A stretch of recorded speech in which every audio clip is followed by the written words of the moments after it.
Ассалаумағалейкум ағайын, қал жағдайларыңыз қалай? Үй бала шағамен есен жүріп жатсыздар ма? Ал отырғызып болдық. Енді ары қарай қалай күтеміз деген сұраққа жауап болады бүгінгі видеода. Отырғызғанымызға біраз болды. Қолым істемей кетті. Негізі ертедек жасап тастаса да болады. Ал мен енді жасап жатырмын. Ой, көң әртүрлі төлдің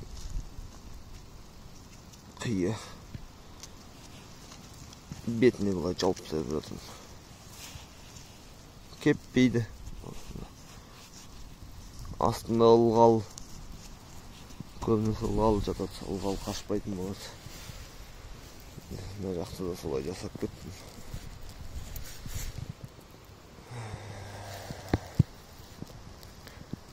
Сатымыз жасап жатырмыз.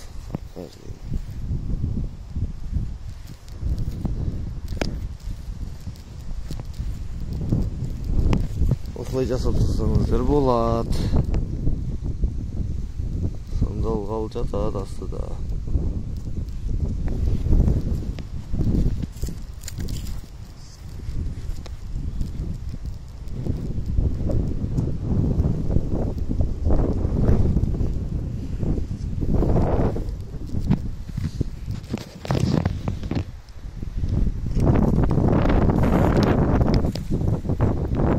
Солармен тасып жатырмын.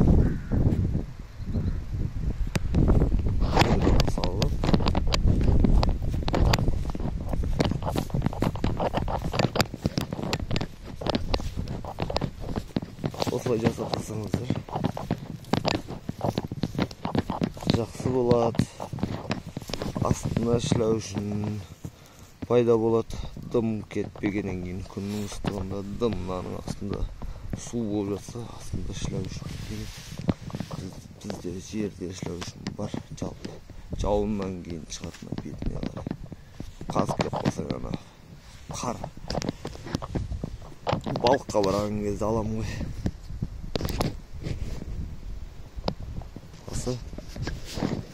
Өнім көп болсын.